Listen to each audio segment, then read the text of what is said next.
नमस्कार, मैं मुकेश कुमार आपका स्वागत करता हूं हमारे इस नए YouTube चैनल GSI मंत्रा में। तो आज हम लोग क्या पढ़ेंगे? आज हम लोग पढ़ेंगे nationalism in India. Class 10th का वो हिस्ट्री का सेकेंड चैप्टर है, नेशनलिज्म इन इंडिया। ये टॉपिक अपने आप में बहुत ही इंपॉर्टेंट टॉपिक माना जाता है और ये सिर्फ CBSE के पॉइंट ऑफ व्यू से नहीं है, बल्कि इस टॉपिक से, इस चैप्टर से अनेक एग्जामिनेशन में, अनेक जितने भी कॉम्पिटिटिव एग्जामिनेशन होते हैं उन सारे एग्जामिनेशन में सवाल पूछे जाते हैं, चाहे वह UPSC हो, BPSC हो या अदर किसी एग्जामिनेशन हो। हर एग्जामिनेशन में यहां से सवाल पूछे जाते हैं। तो चलिए देर ना करते हुए हम इस टॉपिक को अध्ययन करेंगे, बहुत ही शानदार तरीका से हम लोग समझेंगे। और चलिए देखते हैं वह टॉपिक का नाम क्या है। वह टॉपिक है नेशनलिज्म इन इंडिया। वह टॉपिक है nationalism in India. Nationalism in India,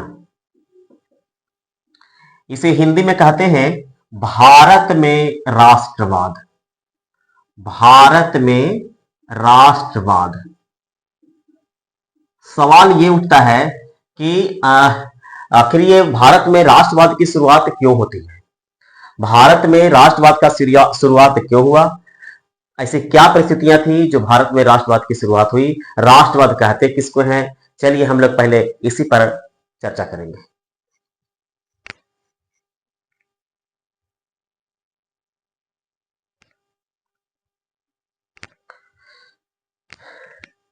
तो जैसा कि आप सब जानते हैं कि राष्ट्रवाद की जो भावना है यह कोई अचानक विकसित होने वाली भावना नहीं थी। एक्चुअली हुआ क्या कि 18th सेंचुरी में, याद रखिएगा 18th सेंचुरी की हम लोग बात करेंगे। 18th सेंचुरी में अर्थात 18वीं शताब्दी में फ्रांस में, ध्यान समझिएगा, फ्रांस में लोग मोनार्की सिस्टम के खिलाफ विद्रोह पर उतर आए। अर्थात वहां पे राजा का शासन था, लेकिन राजा जो है मनमानी कर रहे थे। तो इस मनमानी को दूर करने के व्यू से वहां पे लोगों ने एक कॉन्स्टिट्यूशनल मोनार्की की स्थापना करने का प्रयास किया। कॉन्स्टिट्यूशनल मोनार्की अर्थात वैसा मोनार्की होता है जो ये संविधान के दायरे में रह के काम कर सकता है। ठीक है। एक्चुअली हुआ क्या था कि फ्रांस में वहां पे जो समाज थी वह 3 कैटेगरी में डिवाइड था। एक है नोबिलिटी, एक है क्लर्जी और एक है आम आदमी का जो स्वभाव हुआ करता था, आम आदमी का जो कैटेगरी हुआ था वो। एक्चुअली क्या था कि थर्ड एस्टेट के जो मेंबर थे वही टैक्स पे करते थे। तो इन सबके खिलाफ जो थर्ड एस्टेट के जो मेंबर थे, जो थर्ड कैटेगरी के जो मेंबर थे, उन्होंने इस सारे सिस्टम के खिलाफ आवाज उठाया और राजा के खिलाफ आवाज उठाते हुए राजतंत्र को हटाने का प्रयास किया। तो इसी से इंस्पायरेशन लेकर के हमारे इंडिया में भी क्या होने लगा? भारत में राष्ट्रवाद की शुरुआत होने लगी। अब एक्चुअली सब जानते हैं कि भारत में उस समय हमारे देश पर किसका कब्जा था? तो उस समय हमारे देश पर ब्रिटिश सरकार की कब्जा थी। देखिए, हम ये इसलिए पढ़ा रहे हैं क्योंकि हमें आगे पढ़ने से पहले कुछ कॉन्सेप्ट्स को समझना बहुत जरूरी है। ठीक है। तो उस समय हमारे देश में ब्रिटिश सरकार की कब्जा थी। अर्थात ब्रिटिश सरकार जब इंडिया में आई थी तो मात्र एक व्यापारी के रूप में आया था। ठीक है ना, वो मात्र एक व्यापारी के रूप में ही आए थे। याद रखिएगा, वह मात्र एक व्यापारी के रूप में आए थे, ट्रेडर के रूप में आए थे। वो ट्रेडर थे, अर्थात वो ट्रेड करने के व्यू से आए थे। ठीक है। लेकिन हुआ यूं कि भारत की सिचुएशन को देखते हुए यहाँ की राजनीतिक स्थिति पर कब्जा कर लेता है। एक्चुअली हुआ क्या कि 1757 में आप सबको पता है कि भारत में प्लासी का युद्ध की शुरुआत होता है। और प्लासी का युद्ध ये माना जाता है कि यह एक विश्वासघात का युद्ध था। अर्थात प्लासी के युद्ध में सिराजुद्दौला को सारे लोग मिल करके पराजित किया, उसे हत्या करवा दिया। फिर उसके बाद मीर कासिम को जो है ना, मीर जाफर को गद्दी सौंपा जाता है। फिर बाद में 1764 में एक युद्ध होता है जिसे कहते हैं बक्सर का युद्ध। उसे हम लोग क्या कहेंगे? बक्सर का युद्ध कहते हैं। तो इस युद्ध के बाद इस युद्ध के बाद ब्रिटिश सरकार जो है बंगाल, बिहार, उड़ीसा का पूरा दीवानी जो है ना प्राप्त कर लेता है। देखते देखते भारत के अनेक क्षेत्रों पर अधिकार कर लेता है। अर्थात हमें ये पता चलता है कि ब्रिटिश सरकार देखते देखते पूरा इंडिया पर कब्जा कर लेता है। तो इस पूरे कब्जा से निपटने के लिए भारत के लोगों ने ब्रिटिश सरकार के खिलाफ आवाज उठाई और फिर एक नए राष्ट्रवाद की शुरुआत कर दिया। तो राष्ट्रवाद है क्या? तो हम आपको बता देना चाहते हैं कि राष्ट्रवाद एक निश्चित भौगोलिक सीमा के अंदर रहने वाले लोग अपने देश के प्रति प्यार की भावना विकसित करते हैं, चाहे वो राजनीतिक डेवलपमेंट हो, आर्थिक डेवलपमेंट हो या कल्चरल डेवलपमेंट हो, हर तरीका से डेवलपमेंट करने की भावना विकसित करते हैं, अपने देश के विकास में महत्वपूर्ण भूमिका निभाते हैं। ऐसे कंडीशन को राष्ट्रवाद की जो है ना राष्ट्रवाद की परिभाषा दी जाती है, अर्थात इसे हम लोग राष्ट्रवाद कहते हैं। अब सवाल ये उठता है कि राष्ट्रवाद इंडिया में आया, ठीक है, तो राष्ट्रवाद जब इंडिया में आया तो ब्रिटिश सरकार को हटाने के लिए आया। बात समझिएगा, भारत में जब राष्ट्रवाद आती है तो ब्रिटिश सरकार को हटाने के खिलाफ आती है। तो ऐसे कंडीशन में सबसे पहले आप जानिएगा, ऐसे कंडीशन में आप क्या करिएगा, सबसे पहले आप जानिएगा कि भारत में है ना कांग्रेस की स्थापना होती है। तो कांग्रेस की जब स्थापना होती है बाबू रे, तो समझिएगा भारत में जब कांग्रेस की स्थापना होती है तो वह पीरियड क्या था, 1885 से लेकर के 3 चरण में जो है ना इसके स्थापना, 3 चरण में इसका सेशन 30 चरण में इसको हम लोग मानते हैं। कांग्रेस का जो चरण चला वो 3 चरण में चला। एक का नाम है एक को कहते हैं 1885 से लेकर के 1905 तक का पीरियड, इसे कहते हैं नरम दल का पीरियड। इसे क्या कहेंगे, नरम दल का पीरियड। इस समय जो है ना ये सब पर हम लोग चर्चा करेंगे, बाद में चर्चा करेंगे, क्योंकि हमको पढ़ाना है नेशनलिज्म इन इंडिया। तो हम यहाँ आने से पहले एक भूमिका बांध रहे हैं कि भारत में राष्ट्रवाद की जो शुरुआत है क्लास 10th में कहां से पढ़ना है, इसके लिए हम बताना चाह रहे हैं। ठीक है, तो 1885 से लेकर के 1905 तक जो युग आया उसे कहते हैं नरम दल। फिर क्या, कहीं कहीं पे देखिएगा 1907 भी कहा जाता है, कहीं कहीं पे आपको 1907 लिखा जाता है। ठीक है, फिर हम यहाँ पे चलेंगे 1905 से लेकर के 1919 तक का जो पीरियड है वो कहलाता है गरम दल का पीरियड। ठीक है, इस समय लाल बाल पाल जो है ना आते हैं, गरम दल का पीरियड आता है। फिर उसके बाद 1919 से लेकर के 1947 तक का जो पीरियड आता है वो आता है गांधी युग। याद रखिएगा, गांधी युग। और इसी युग की चर्चा इस नेशनलिज्म इंडिया में किया गया है, अर्थात आपके चैप्टर में जो पढ़ाया गया है इसी युग के बारे में पढ़ाया गया है। यानी भारत में गांधी युग की जो शुरुआत हो रही है उसी युग में ये चैप्टर के बारे में, इस चैप्टर में इसी युग के बारे में पढ़ना है। हालांकि महात्मा गांधी जी का जो आगमन होता है वो कहां से होता है, कैसे होता है और उन्होंने क्या प्रयास किया, इन सब का अध्ययन आपको इसी चैप्टर में देखने को मिलेगा। आई होप अभी तक जो मैंने बताया आपको समझ में आ गया होगा। तो सबसे पहले मैंने आपको क्या बताया कि राष्ट्रवाद की जो शुरुआत हुई वो कहां से इंस्पायरेशन लिया, तो फ्रांस से इंस्पायरेशन लिया। ठीक है, भारत में किसके खिलाफ, तो ब्रिटिश सरकार के खिलाफ। ब्रिटिश कौन थे, तो एक व्यापारी थे, आए थे व्यापार करने के लिए, लेकिन भारत का सिचुएशन, पॉलिटिकल सिचुएशन ऐसा था कि 1757 में उन्होंने प्लासी का युद्ध लड़ लिया, 1764 में बक्सर का युद्ध लड़ा, और इसके बाद भारत को देखते देखते पूरा का पूरा भारत को ब्रिटिश सरकार अपने अधीन में कर लेना शुरू कर दिया। ठीक है, इसी समय कांग्रेस ने 1885 में अपना एक स्थापना करते हैं, और इस समय एक युग चलता है 1885 से लेकर 1905 तक नरम दल, 1905 से लेकर 1919 तक गरम दल, और 1919 से लेकर के 1947 तक गांधी युग के नाम से जाना जाता है। तो इस चैप्टर में आपको इसी युग के बारे में पढ़ना है, इसी को नाम दे दिया गया है nationalism in India. I hope ये बात समझ में आ गया होगा। अब हम लोग आगे टॉपिक पर अध्ययन करेंगे। तो चलिए अब हम लोग पढ़ेंगे कि भारत में राष्ट्रवाद की जो शुरुआत हो रही है वो कहां से मेनली शुरुआत हो रही है। इस चैप्टर में, इस चैप्टर की बात कर रहे हैं, इस चैप्टर में हमें कहां से पढ़ना है, क्योंकि हम एनसीईआरटी को लेकर के आगे बढ़ रहे हैं।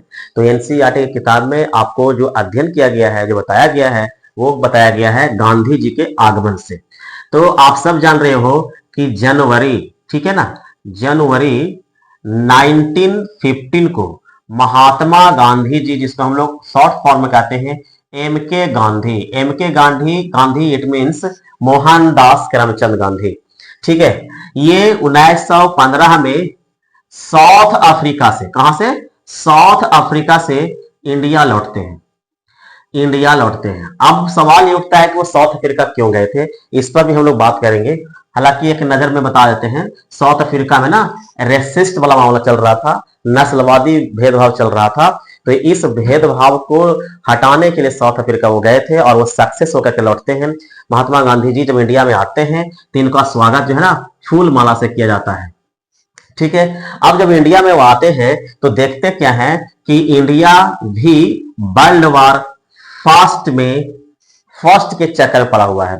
अब देखिए, आप सब जानते हैं कि वर्ल्ड वॉर फर्स्ट हुआ था, कब हुआ था, तो आप समझिएगा 1914 से लेकर के 1918 तक ये चला था वर्ल्ड वॉर फर्स्ट। आप लोग को सब पता होना चाहिए कि आप सबको पता होना चाहिए कि वर्ल्ड वॉर फर्स्ट 1914 से लेकर के 1918 तक चला था। ठीक है, अच्छा, अब तो हम क्या बता रहे हैं कि महात्मा गांधी जी 1915 में आए। वर्ल्ड वॉर की शुरुआत कब हो रही है, 1914 में। इस समय ब्रिटिश सरकार, याद रखिएगा, ब्रिटिश गवर्नमेंट भी वर्ल्ड वॉर फर्स्ट में पड़ा हुआ था। तो वर्ल्ड वॉर जब फर्स्ट हुई थी वो दो गुटों में हुआ था। एक का नाम दिया जाता है एक्सिस पावर, एक का नाम क्या है, एक्सिस पावर। ठीक है, और एक का नाम है सेंट्रल पावर। याद रखिएगा बाबूरे, एक का नाम क्या है, सेंट्रल पावर है ना। एक को कहते हैं धुरी राष्ट्र हिंदी में, और एक को कहते हैं केंद्र राष्ट्र। ठीक है, ये सब पावर। तो एक्सिस पावर में कौन थे, तो एक्सिस पावर में आप समझिएगा, तो एक्सिस पावर में क्या है, फ्रांस। ठीक है, फिर उसके बाद क्या है, उसके बाद है हम बात करेंगे फ्रांस, तो ब्रिटेन भी इसमें शामिल है। ठीक है, फिर उसके बाद हम बात करेंगे फ्रांस, रसिया इसमें शामिल है, रसिया भी शामिल है। और बाद में यूएसए आते हैं, 1917 में आते हैं। उसके बाद ये एक्सिस पावर जीत जाता है। सेंट्रल पावर कौन है, जर्मनी। उस समय जर्मनी काफी ज्यादा पावरफुल कंट्री हुआ करता था। ऑस्ट्रिया शामिल थे, हंगरी भी शामिल था। ठीक है, हंगरी भी शामिल था। उम्मीद है समझ में आ रहा होगा। तो याद रखिएगा, तो ब्रिटिश सरकार जहां जहां पे कब्जा की हुई थी, जिस देश पर कब्जा की हुई थी, उस देश के नागरिकों से वादा किया था कि आप हमें सपोर्ट करें। अगर युद्ध हम जीत जाते हैं, अगर हम इस युद्ध में सफल हो जाते हैं, तो हम आपके लिए एक बढ़िया सा कानून लाएंगे। हो सकता है कि मैं आपको आजाद भी कर दूं। ठीक है ना। तो इसी पक्ष में हो रहा क्या था कि ब्रिटिश सरकार जब इस तरह के वादा किया तो भारत के लोगों ने इनको सपोर्ट किया। ठीक है, और इसी समय महात्मा गांधी जी जब आते हैं इंडिया में, तो भारतीय सेना को ब्रिटिश सेना में भर्ती करना शुरू कर दिया। इसलिए महात्मा गांधी जी को नाम दिया है ब्रिटिश सेना में भर्ती करने वाला, वो सार्जेंट थे। ठीक है, लेकिन हुआ यूं कि इसी टाइम में 1919 में एक एक्ट पास हुआ। जब वर्ल्ड वॉर फर्स्ट समाप्त हो जाता है, तो इसी समय में ब्रिटिश सरकार ने एक एक्ट पास किया जिसे कहते हैं रॉलेट एक्ट। इसे क्या कहता है, रॉलेट एक्ट के नाम से जानते हैं, रॉलेट एक्ट कहा जाता है। रॉलेट एक्ट पास किया। ठीक है, 1919 में रॉलेट एक्ट पास किया। और इस रॉलेट एक्ट का नियम क्या था, इसमें क्या था कि मिनिमम 2 इयर्स के लिए किसी भी व्यक्ति को अरेस्ट किया जा सकता है, यानी जेल में डाला जाता है। इसके लिए आप बिना किसी मुकदमा के, बिना किसी वारंट के जो है ना, आपको जेल में रखा जाएगा मिनिमम 2 इयर्स के लिए। ठीक है, अब सवाल ये उठता है कि ब्रिटिश सरकार ने रॉलेट एक्ट क्यों लाया, इस पर हम लोग बात करेंगे अब। ठीक है, तो ये बातें हैं। तो अब आगे बढ़ने से पहले हम लोग ये चर्चा करेंगे कि आखिर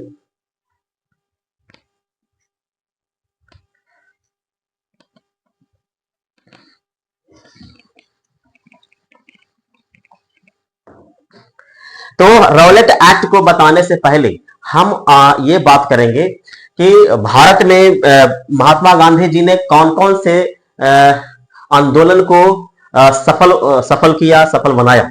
ठीक है, तो देखो, महात्मा गांधी जी जो है ना, वो दक्षिण अफ्रीका में एक बहुत ही बड़ा हथियार का यूज किया था, जिसका नाम है सत्याग्रह। तो भारत में भी आते हैं तो उन्होंने भी सत्याग्रह की शुरुआत किया। सत्याग्रह इट मीन सत्य के लिए आग्रह करना, सत्य के रास्ते पर चलना। ठीक है, बिना किसी वायलेंस के, अर्थात नॉन वायलेंस, है ना। नॉन वायलेंस के रास्ते पर चलते हुए महात्मा गांधी जी ने कई आंदोलन को सक्सेस भी किया, जिसमें से हम आपको बता रहे हैं। तो पहला था चंपारण मूवमेंट, नाम दिया था है चंपारण सत्याग्रह, चंपारण सत्याग्रह, ठीक है, चंपारण सत्याग्रह। ये चंपारण जो सत्याग्रह हुआ, याद रखिएगा बाबूरे, ये जो चंपारण सत्याग्रह हुआ, तो चंपारण सत्याग्रह में क्या समस्याएं थी? समस्या ये था, चंपारण सत्याग्रह के बारे में हम डिस्कस कर रहे हैं, समस्या क्या है जरा समझिएगा। समस्या ये था कि वहां के किसानों को 3/20 पर खेती करना होता था। किसका खेती करना होता था? इंडिगो का खेती करना होता था, अर्थात वो नील की खेती करते थे। किसकी खेती करते थे? नील की खेती करते थे। वहां के जो बागान मालिक थे ना, वहां के किसानों से एग्रीमेंट कर लेते थे, और इस एग्रीमेंट के जरिए वह कम से कम 20 कट्ठा में से 3 कट्ठा पर कम से कम वो क्या करते थे? नील की खेती करते थे, और वो बागान मालिकों को देते थे, और उन्हें बदले में कुछ पैसा भी मिलता था, है ना। लेकिन इस समय हुआ क्या था कि वर्ल्ड वॉर फर्स्ट स्टार्ट हो गया। तो जब वर्ल्ड वॉर फर्स्ट स्टार्ट हो गया, तो भारतीय किसान जो थे, जो नील के खेती करते थे, अब उनके लिए फायदे का सौदा नहीं रहा। क्यों फायदे का सौदा नहीं रहा? क्योंकि आप सब जानते हो कि इसी समय सीमा कर लगा दिया गया था। कोई भी विदेश से वस्तु नहीं आते थे, और न ही इंडिया से वस्तु कहीं जाता था, ठीक है। तो सीमा कर लगा दिया गया था। तो हुआ क्या कि जर्मनी में एक रासायनिक रंग का आविष्कार हो चुका था। तो जर्मनी में जब रासायनिक रंग का आविष्कार हो गया, तो भारतीय जो नील का जो डिमांड था वो कम गया। अब इन्होंने कहा कि भाई देखो, हम खेती करना नहीं चाहते हैं, नील की खेती करना नहीं चाहते हैं, ठीक है। तो एक पॉइंट कि वो कह रहे हैं कि वह नील की खेती को करना नहीं चाहते हैं। क्यों भाई? क्योंकि विदेशों में डिमांड कम गया, मेरा मुनाफा नहीं हो रहा। सेकेंड कि हम जिस जमीन पर खेती कर रहे हैं ना, वो नील क्या कर रहा है कि वो जमीन बंजर कर रहा है। तो ऐसे सिचुएशन में हम क्या करेंगे? हम खेती करना नहीं चाहते। लेकिन बागान के जो मालिक थे, वो चाह रहे थे कि अगर आप खेती नहीं करना चाहते हो, ठीक है, कोई बात नहीं है, लेकिन जो आप एग्रीमेंट किए हमसे ना, वो शुद्ध समेट हमें लौटा दीजिए, ठीक है। इसी समय हुआ क्या कि महात्मा गांधी जी से, देखिए लखनऊ में एक सेशन चल रहा था कांग्रेस का, है ना, जिसे वह टाइमिंग था 1916 का। तो इसी सेशन में लखनऊ में, याद रखिएगा, लखनऊ का सेशन चल रहा था। तो इसी सेशन में महात्मा गांधी जी जो है ना पार्टिसिपेट लिए थे। तो महात्मा गांधी जी पार्टिसिपेट लिए थे, तो हुआ क्या कि राजकुमार शुक्ला, कौन? राजकुमार शुक्ला जो है ना, डॉक्टर राजेंद्र प्रसाद के सहयोग से वो जाकर के मिलते हैं और अपना पूरा व्यथा सुनाते हैं। डॉक्टर राजेंद्र प्रसाद के सहयोग से वो जाते हैं और पूरा अपना क्या कर रहे हैं? व्यथा सुनाते हैं। और महात्मा गांधी जी वहां जाते हैं चंपारण में, और चंपारण में जाने के बाद तिनकठिया पत्ती को खत्म करते हैं। इस सिस्टम को नाम दिया जाता है तिनकठिया सिस्टम, ठीक है। इसे तिनकठिया पत्ती को क्या कर देते हैं? खत्म करते हैं। और खत्म करने के बाद और किस एक कमेटी बैठती है जिसे नाम दिया जाता है चंपारण एग्रीगेरियन कमेटी, है ना। इस कमेटी के जरिए चंपारण किसानों को बाइज्जत बरी करता है, और ये जो एग्रीमेंट इससे जो बंधे हुए थे उससे छुटकारा दिलवाते हैं। तो इस तरह से चंपारण मूवमेंट क्या होता है? वो सक्सेस होता है। तब महात्मा गांधी जी इस समय हीरो बन के निखरना शुरू कर दिए, ठीक है।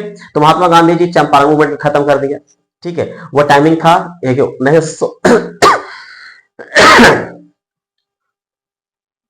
अब देखिए आप यहाँ पे राजकुमार शुक्ल मिलने गए 16 में, लेकिन चंपारण सत्याग्रह हुआ घटना 1917 में। याद रखिएगा ये सब चीज। चंपारण सत्याग्रह कब घटना घटती है? 1917 में, ठीक है। एक और हुआ जिसको नाम देते हैं खेड़ा मूवमेंट। खेड़ा मूवमेंट क्या था भाई? खेड़ा मूवमेंट भी, खेड़ा है कहां? देखो चंपारण कहां है? तो चंपारण बिहार में पड़ता है। चंपारण कहां पे है? बिहार में। खेड़ा मूवमेंट कहां है? कहां हुआ था? तो खेड़ा हुआ था। खेड़ा है अभी के टाइम में गुजरात में, ठीक है। तो हुआ क्या था कि खेड़ा में एक प्रोविजन किया गया था वहां के किसानों से कि जिस वर्ष अगर फसल बर्बाद हो जाती है किसी कारण से, सुखाड़ से, बाढ़ से, किसी कारण से, तो उस समय आपका जो लगान है वो माफ कर दिया जाएगा, ठीक है। लेकिन क्या हुआ कि इसी प्रोविजन को हवाला देते हुए वहां के किसानों ने कहा कि देखो भाई, इस बार हमारा फसल बर्बाद हो चुका है, हम आपको लगान नहीं पे करेंगे। लेकिन ब्रिटिश सरकार का जो मेंबर्स थे जो रेवेन्यू कलेक्शन करने के लिए जाते थे, वो जो है ना वसूलना शुरू कर दिया। फिर वहां के जो लोग थे, जो किसान के जो मालिक थे, वो महात्मा गांधी से जाके मिलते हैं और जाकर के उनसे कुछ पैसा जो है ना माफ करवाते हैं, और उसके बाद ये भी सक्सेस हो जाता है। तो खेड़ा मूवमेंट भी सक्सेस हो गया। उसके बाद आता है अहमदाबाद मिल स्ट्राइक। एक्चुअली वर्ल्ड वॉर जब फर्स्ट चल रहा था, तो जब वर्ल्ड वॉर फर्स्ट चल रहे थे, तो इसी दौरान जो मिल के मालिक थे वो काफी ज्यादा पूंजी इकट्ठा कर रहे थे, काफी पैसा उनको डेवलप जो है ना, काफी उनको मुनाफा हो रहा था। क्यों मुनाफा हो रहा था? क्योंकि विदेश से वस्त्र आना बंद हो चुके थे, ठीक है। तो जो इंडिया में प्रोडक्शन हो रहा था, उसी प्रोडक्शन को लोगों ने खरीदना शुरू कर दिया। तो मजदूरों के पेमेंट में कोई इंक्रीजमेंट नहीं हुआ, कोई उनका जो वेजेस मिलता था वो उसमें कोई इंक्रीजमेंट नहीं हुआ। तब क्या हुआ कि मजदूर ने हड़ताल कर दिया और डिमांड कर दिया 35% बोनस का। तो जब डिमांड कर दिया तो जो मजदूर के मालिक थे मानने के लिए तैयार नहीं हुए। फिर फलता क्या होता है, महात्मा गांधी जी जाते हैं और जाने के बाद कहते हैं ठीक है भाई, आप इनको 35% बोनस अगर नहीं देना चाहते हैं तो कम से कम 25% बोनस देकर के मामले को रफा दफा कीजिए। और इस तरह से क्या होता है कि अहमदाबाद मिल स्ट्राइक भी क्या हो गया, सफल हो गया। तो महात्मा गांधी जी का ये कोई व्यक्तिगत मूवमेंट नहीं था, यानी चंपारण सत्याग्रह, अहमदाबाद मिल स्ट्राइक और खेड़ा सत्याग्रह, ये कोई महात्मा गांधी जी का व्यक्तिगत सत्याग्रह नहीं था, बल्कि किन्हीं के कहने पर उन्होंने सक्सेस किया। उनका व्यक्तिगत जो सत्याग्रह की शुरुआत होगी वह होगा राउलेट एक्ट के बाद। तो जो राउलेट एक्ट हुआ था, राउलेट एक्ट याद रखिएगा, जो राउलेट एक्ट पास हुआ, इसी खिलाफ महात्मा गांधी जी ने एक सत्याग्रह की शुरुआत किया जिसका नाम दिया गया राउलेट सत्याग्रह। राउलेट सत्याग्रह, ठीक है। और मैंने आपको बताया कि राउलेट एक्ट क्या है। तो राउलेट एक्ट एक्चुअली था कि इसमें एक व्यक्ति थे जिसका नाम था सर सिडनी राउलेट।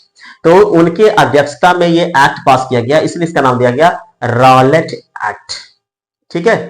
और महात्मा गांधी जी ने इसी एक्ट का मुद्दा बना लिया और उन्होंने एक सत्याग्रह की शुरुआत किया जिसका नाम दिया गया राउलेट सत्याग्रह। और ये शुरुआत होती है 1919 में। तो इसमें क्या होता है, ब्रिटिश सरकार के जितने भी बिल्डिंग्स थे, जो गवर्नमेंट बिल्डिंग्स थे, अन्य चीजों जितने भी थे, वो सबको मानने से इनकार करता है।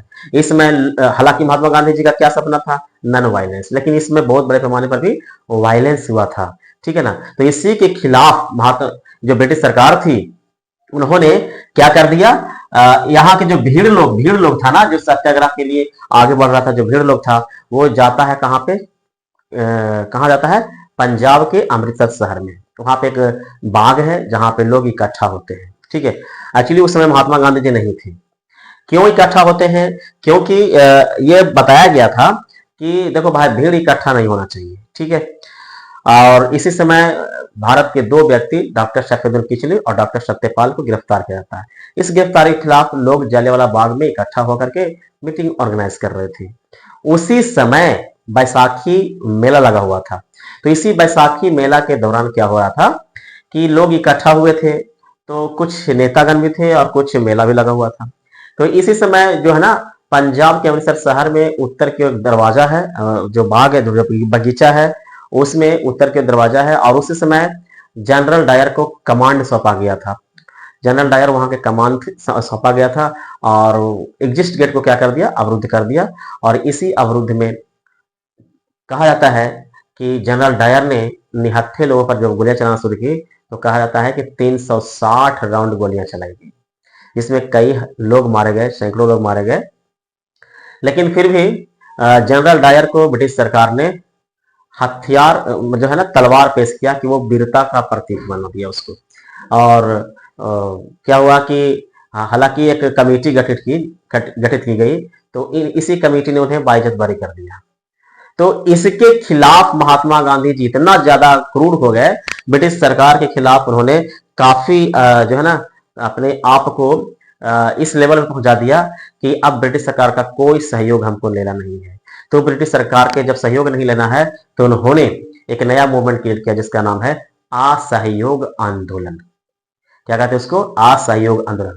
अब ये असहयोग का मतलब क्या था, तो देखिए 1909 में महात्मा गांधी जी ने एक पुस्तक लिखा था जिसका नाम है हिंद स्वराज। 1909 में एक महात्मा गांधी जी ने पुस्तक लिखा जिसका नाम है हिंद स्वराज। इसमें उन्होंने लिखा कि शासन तब चलता है जब आम आदमी उसको एक्सेप्ट करता है। अगर आम आदमी उसको एक्सेप्ट करना बंद कर दे तो शासन की मिशनरी अपने आप फेल हो जाएगी। तो ये अपने आप में एक बहुत बड़ा लाइन है, एक स्टेटमेंट है, महात्मा गांधी जी ने अपनी इस पुस्तक में लिखा है और ये बात सही भी है। तो इसी का हवाला देते हुए महात्मा गांधी जी ने कहा कि हम ब्रिटिश सरकार का कोई भी सहयोग लेना नहीं चाहते हैं। तो इसी समय एक और मूवमेंट क्रिएट हुआ था जिसका नाम है खिलाफत मूवमेंट। इन सब पर हम लोग डिस्कस करेंगे। आज की वीडियो इतना ही रखने देते हैं। अगर वीडियो अच्छा लगा होगा तो लाइक कर दीजिएगा और नए आए होंगे तो आप सब्सक्राइब कर दीजिएगा और इसे शेयर कर दीजिएगा। आज के लिए वीडियो इतना ही। जय हिंद, जय भारत।